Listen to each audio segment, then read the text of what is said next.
नमस्कार दोस्तों, stock market studies में फिर से एक बार आपको बहुत बहुत स्वागत है। तो आज मैं फिर से आपके सामने कुछ इंपॉर्टेंट कंपनी का अपडेट शेयर करने वाला हूँ। क्योंकि इस वीडियो के अंदर सिर्फ कंपनी का अपडेट नहीं है, कुछ ऐसे हिडन पॉइंट्स भी आपके साथ शेयर करूंगा जो आपको बहुत हेल्प करेगा किसी भी कंपनी के बारे में ज़्यादा से ज़्यादा जानकारी पाने के लिए। तो चलो भी देख लेते हैं कौन सा कंपनी है इस वीडियो के अंदर। फर्स्ट जो कंपनी है उसके नाम है उज्जीवन स्मॉल फाइनेंस बैंक। तो Ujjivan small finance bank basically इस बैंक एनएससी और बीएससी दोनों में लिस्टिंग है। और इस बैंक का जो अपडेट है मैं आपको हमेशा इसीलिए देता रहता हूँ क्योंकि इस बैंक के ऊपर मुझे बहुत सारे ट्रेड्स मिला था as a swing basis, short term basis, और मुझे बहुत शानदार तरीके से वहाँ पे प्रॉफिट भी मिला। तो इसीलिए फाइनली और एक ट्रेड मुझे यहाँ पे मिलने जा रहा है, मतलब फिर से मेरे स्ट्रैटेजीज के बेसिस में और एक ट्रेड मिलने जा रहा है। अभी तक हुआ नहीं, तो जब होगा मैं आपके साथ शेयर करूंगा। किस तरीके से स्ट्रैटेजीज बना है वो मैं आज आपके साथ शेयर करूंगा। तो सबसे पहले मैं इस कंपनी के ऊपर बुलिश क्यों हूँ वो मैं आपको बता दूं। उसमें सबसे पहले मैं आपको इन्वेस्टर के बारे में चर्चा करूंगा। तो देखिए, म्यूचुअल फंड ने क्या किया, 1% के नीचे होल्डिंग को लेके गए थे पिछले क्वार्टर्स में। अभी वो होल्डिंग बढ़ के कितना हो चुके हैं, 4.5%। उसी तरीके से एफ के पास से 2-3% का होल्डिंग था, वो बढ़ के कितना हो चुके हैं, 26%। तो इतना ज़्यादा की होल्डिंग हो चुके हैं क्योंकि प्रोमोटर के पास जो होल्डिंग था अराउंड 73%, वो प्रोमोटर के होल्डिंग पूरा का पूरा बेचा गया। तो इसमें से कुछ क्वांटिटी एफ उठाया, कुछ क्वांटिटी डी उठाया, कुछ क्वांटिटी म्यूचुअल फंड उठाया, कुछ ज़्यादा से ज़्यादा क्वांटिटी प्रोमोटर ने उठाया। प्रोमोटर के पास तो पहले होल्डिंग था ही, उसके साथ बाकी क्वांटिटी को भी ऐड किया। तो कितने क्वांटिटी ऐड किया वो मैं आपको यहाँ पे दिखा सकता हूँ। आप देख सकते हैं पब्लिक के पास, सॉरी, प्रोमोटर ने जो माल बेचा उसका डायरेक्टली फायदा किसने लिया, पब्लिक ने लिया। तो 20% का होल्डिंग था वो बढ़ के 65% के आसपास हो चुके हैं। अभी पब्लिक इस कंपनी के ऊपर बाइंग कर क्यों किया, इतना क्वांटिटी बाइंग क्यों किया, क्योंकि देखिए उसके पीछे रीजन बता दूं कि Ujjivan small finance bank basically एक एमएसएमई बैंक है, एक बेसिकली एक स्मॉल फाइनेंस बैंक है। तो जिसका ग्रोथ ऑफ पोटेंशियल बहुत ज़्यादा आने का चांसेस है क्योंकि गवर्नमेंट भी फाइनेंस इंडस्ट्रीज को और उसके साथ साथ बैंकिंग सेक्टर को, और वो भी स्मॉल कैटेगरीज बैंकिंग सेक्टर को बहुत ज़्यादा बूस्ट कर रहे हैं, बहुत ज़्यादा पुश कर रहे हैं आगे बढ़ने के लिए। तो मुझे लगता है उस बेसिस में इस कंपनी में आगे बढ़ने का चांसेस रहेगा। अभी देखिए कंपनी के कुछ पॉइंट्स मुझे बेस्ट लगा, जैसे कंपनी का वैल्यूएशन एकदम सस्ते में है, कंपनी का आरओसी बेस्ट है, इनकम जबरदस्त है, और कंपनी डेप्थ भी लेके जा रहा है। तो कितना डेप्थ लिया इस बार वो आपको बता दूं। पिछले सालों में कंपनी का जो बोरिंग्स था करीबन 20,000 करोड़ के आसपास था, इस बार 28,000 करोड़ बना। अभी नेक्स्ट मतलब क्वार्टर में, नेक्स्ट साल मतलब 2024 में कंपनी का कर्जा और भी ज़्यादा बढ़ने का चांसेस है। तो वो कहाँ से आपको मिलेगा देखने को, आप देखेंगे कंपनी का जो टोटल इस बार इंटरेस्ट है, आप देखेंगे तो पिछले बार 1400 करोड़ का इंटरेस्ट था, इस बार बढ़ के 2200 करोड़ हो चुके हैं। तो ऑलमोस्ट 8 करोड़ के आसपास ज़्यादा इंटरेस्ट ज़्यादा देना पड़ा। तो 8 करोड़ का इंटरेस्ट, सॉरी माफ़ी चाहता हूँ, 8 करोड़ नहीं, 800 करोड़ ज़्यादा इंटरेस्ट यहाँ पे ज़्यादा कंपनी को पेमेंट करना पड़ रहा है। तो बेसिकली कंपनी को पिछले सालों में 400 करोड़ ज़्यादा इंटरेस्ट पेमेंट करना पड़ रहा था, इस बार 800 करोड़ ज़्यादा इंटरेस्ट पेमेंट करना पड़ रहा है। तो इसका मतलब कंपनी के ऊपर एक पॉजिटिव थिंकिंग है कि कंपनी ज़्यादा कर्जा लिया। अभी अभी आप कहेंगे सर कर्जा ज़्यादा ले रहा है तो ये तो खराब बात है ना। बिल्कुल नहीं, फाइनेंस और बैंक इस दोनों सेक्टर में कर्जा लेना ही होगा, कर्जा ना लेकर वो काम नहीं कर पाएंगे। तो इसीलिए कंपनी के ऊपर कर्जा लेने के बाद आपको एक चीज़ देखना है कि कंपनी कर्जा लेने के बाद क्या सही में प्रॉफिट में है, क्या लॉसेस में है। अगर प्रॉफिट में है तो वो एक अपॉर्चुनिटी दे रहा है, अगर वो लॉसेस में है तो उस कंपनी से दूरी भागना ठीक रहेगा। तो मुझे इस कंपनी पॉजिटिव लगा क्योंकि कंपनी बेस्ट तरीके से यहाँ पे रिजल्ट को पब्लिश करने जा रहा है। और बेसिकली कंपनी के ऊपर इसी कारण के वजह से मैं टेक्निकली जो मुझे चार्ट पैटर्न बना, देखिए लंबा जर्नी मतलब कंपनी का जो लाइफ टाइम हाई है उसी हाई बेसिस में एक बिग कप बना, उसके बाद एक बार, दो बार, तीन बार यहाँ पे क्या बना, हैंडल पैटर्न क्रिएट हुआ। तो कफ विद हैंडल पैटर्न बनने के बाद बेसिकली देखा है तो कंपनी के ऊपर अभी ब्रेकआउट होने के मैं इंतजार कर रहा हूँ। तो जब ब्रेकआउट होगा तो एक बड़ा सा धमाका यहाँ पे हो सकता है। तो बाकी आपकी क्या राय है जरूर मुझे कमेंट्स करके बताना। नेक्स्ट जो कंपनी उसका नाम के बारे में बात करूँ, उसका नाम है एस्ट्रल लिमिटेड। तो एस्ट्रल लिमिटेड, बहुत सारे लोगों का मुझे कमेंट्स है कि सर एस्ट्रल गिरते क्यों चले जा रहे हैं, इतना बड़ा क्रैश क्यों हुआ है। देखिए अगर एस्ट्रल का मैं क्वार्टर रिजल्ट के बारे में बात करूँ तो जिस तरीके से एक्सपेक्टेशन किया जा रहा था कि कंपनी के इस बार रिजल्ट बहुत शानदार आएगा, हुआ कुछ उल्टा। जैसे आप देखेंगे सेल्स ईयर पे ईयर बेसिस में थोड़ा सा ज़्यादा हुआ, सिर्फ 125, सॉरी 125 नहीं होगा, 119 करोड़ के आसपास टोटल कंपनी इस बार सेल्स ज़्यादा की है। और क्वार्टर बेसिस में तो अच्छा खासा हुआ, कोई बात नहीं। एक्सपेंस को कंपनी कुछ ज़्यादा कर बैठे, जिसके चलते कंपनी का ऑपरेटिंग प्रॉफिट 300 करोड़ से 290 करोड़ बना। मतलब यहाँ पे कंपनी के ऊपर कुछ जो चेंजेस है वो चेंजेस मार्केट को ठीक नहीं लगा। दूसरी बात, कंपनी का जो ओवरऑल नेट प्रॉफिट है, जो सब कुछ मिटाने के बाद depreciation, interest, others income, taxes, सब कुछ मिटाने के बाद कंपनी के हाथ में जो प्रॉफिट आया, नेट प्रॉफिट आया, वो 180 करोड़ के आसपास है, जो पिछली बार 206 करोड़ के आसपास था।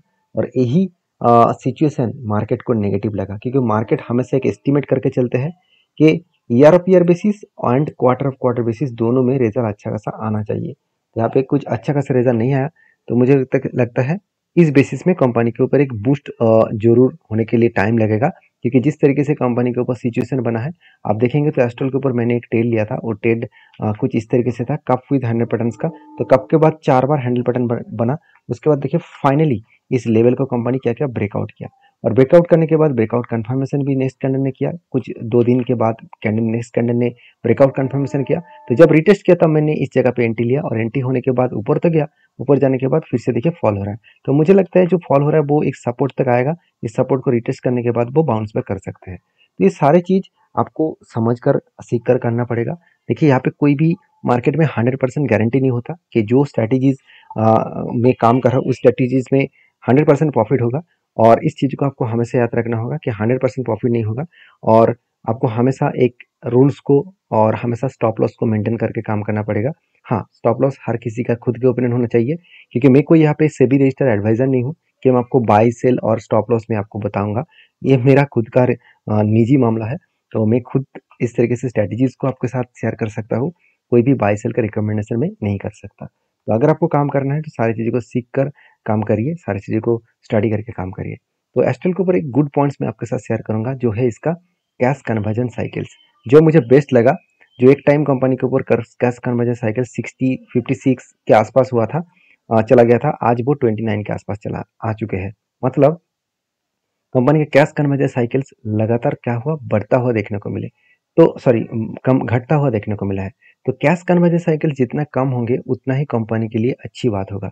क्योंकि एक एग्जांपल मैं आपको दे रहा हूँ, मान के चलिए आपका एक बिजनेस है और आप बिजनेस से 3 कस्टमर को आपका प्रोडक्ट को सेल किया, और 3 कस्टमर में कुल मिलाकर जो एवरेज टोटल तीनों कस्टमर ने आपको पेमेंट किया, वो टाइम लग गया मान के चलिए 90 डे, मतलब 90 डेज लग गया। तो आप तो 3 मास आपका पैसा फंस गया ना। तो अगर ये तीनों कस्टमर मिलाकर अगर पैसा टाइम टू टाइम दे देते, अगर 30 डेज एवरेज होता, तो ऑब्वियसली आपका कंपनी का ग्रोथ ज़्यादा बढ़ जाता है, क्योंकि आपके हाथ में पैसा आ जाते, उस पैसे से बिजनेस को और भी ज़्यादा ग्रोथ कर पाते। तो ये चीज़ आपको समझना पड़ेगा। बाकी मैं इस कंपनी के ऊपर एक ही बात कहूँगा कि बड़े एक इन्वेस्टर जेफरीज ने इस कंपनी के ऊपर एक अपडेट दिया। उन्होंने कहा कि कुछ एडजस्टमेंट देखने को मिलेगा, 2000 तक आने का चांसेस है इस कंपनी का। और उन्होंने ये कहा कि कीप्स एट होल्ड, मतलब उनका कहना है कि इस कंपनी के ऊपर होल्ड करके रखिए, कंपनी फिर से वो रीबैक करेगा, फिर से एक बड़ा जर्नी आपको दिखाएगा। अभी देखिए ये बात मेरे नहीं है, बड़े इंस्टीट्यूशन जेफरीज ने कहा है, तो उसके बाद आप मान सकते हैं ना मान सकते हैं, वो आपके हाथ में है। अगर मेरे ओपिनियन सुने तो किसी के बात मत मानिए, मेरे बात भी नहीं है। आप खुद के रिसर्च के हिसाब से काम करिए, सारी चीज़ों को सीख कर काम करिए। किसी एक व्यक्ति के स्ट्रेटजीज को सीख कर आपको बैक टेस्टिंग करके देखना है, क्या वो स्ट्रेटजी सही है, क्या उन्होंने जो कहा, जैसे मैंने आपको काफी हैंडल पैटर्न का स्ट्रेटजी सिखाया, आपको एटलीस्ट 10 साल पीछे जाकर आपको अराउंड 100 से भी ज़्यादा कंपनीज के ऊपर रिसर्च करना चाहिए। देखिए मैं 400 से भी ज़्यादा कंपनीज के ऊपर रिसर्च करके देख चुका हूँ, और वो भी 10 साल पीछे जाकर। और मैं इस मार्केट में 8 साल तक काम कर रहा हूँ, तो एक एक्सपीरियंस के बेसिस में बता रहा हूँ। इस तरीके से स्ट्रेटेजीज टाइम लगाता है मगर प्रॉफिट दे ही देते हैं। हाँ, इसमें थोड़ा सा टाइम लगता है, इसमें कोई भी गारंटी नहीं होता कि कितना टाइम लगेगा। तो बाकी आपके क्या ओपिनियन है जरूर मुझे कमेंट्स करना। नेक्स्ट जो कंपनी है उसका नाम है आईटीसी लिमिटेड। तो फाइनली इस आईटीसी के ऊपर रिजल्ट आ चुके हैं। तो रिजल्ट के मैं पहले ही बोल चुका हूँ कि रिजल्ट इस बार कंपनी का थोड़ा सा खराब आने का चांसेस है, क्योंकि 18,000 करोड़ से कंपनी का 17,900 करोड़ बना। मतलब क्वार्टर बेसिस में जो एस्टिमेट किया था उस एस्टिमेट को कंपनी बीट नहीं कर पाए, और कंपनी का एक्सपेंस सब कुछ मिटाने के बाद नेट प्रॉफिट 5,200 करोड़ से 5,100 करोड़ हो चुके हैं, और पिछले क्वार्टर्स में 5,400 करोड़ था। इसका मतलब ईयर ऑफ ईयर बेसिस में एंड क्वार्टर क्वार्टर बेसिस में दोनों में ही कंपनी के ऊपर झटका लगा। और इसी झटका लगने के कारण शेयर में एक सिचुएशन फॉलिंग सिचुएशन देखने को मिला है। तो आप जो लोग सोच रहे हैं कि रिजल्ट आने के बाद कंपनी भाग क्यों नहीं रहा, तो भागेंगे क्यों, क्योंकि कंपनी के रिजल्ट में थोड़ा सा वीकनेस है, उसके चलते कंपनी अभी इस जगह पे होल्ड कर रहा है। तो जब इस लेवल को ब्रेकआउट करेगा तब एक अच्छा खासा जर्नी हो सकता है। मैं आपको हमेशा एक चीज़ को बोल के आया हूँ कि कोई भी कंपनी अगर रिजल्ट आने से पहले ही रॉकेट की तरह भाग रहा है तो सोचना उस कंपनी का रिजल्ट अच्छा आएगा। अगर वो धीरे धीरे करके आगे बढ़ रहा है तो सोचना उसका रिजल्ट उतना खास नहीं होगा, एवरेज लेवल का होगा, सेम टू सेम लेवल का होगा। अगर कोई भी शेयर रिजल्ट आने से पहले इस तरीके से बिग क्रैश हो गया तो सोचना कंपनी का रिजल्ट खराब आने का चांसेस बहुत ज़्यादा है। तो मैं जरूर कहूँगा ये सारे पॉइंट्स आपको ही ऑब्जर्व करना होगा। और आईटीसी के ऊपर मेरा जो ट्रेड है वो ट्रेड का जो मैं टारगेट लेकर चल रहा हूँ अराउंड 585 के आसपास, क्योंकि मेरा एंट्री बहुत नीचे लेवल में है, करीबन 370 रुपीज़ के आसपास, क्योंकि कप विद हैंडल पैटर्न्स बना था। तो कप बनने के बाद एक हैंडल बना था, उस बेसिस में मैंने एंट्री लिया हूँ। तो बाकी आपकी क्या राय है जरूर मुझे कमेंट्स करना, क्योंकि इस कंपनी के ऊपर एक अपडेट भी है।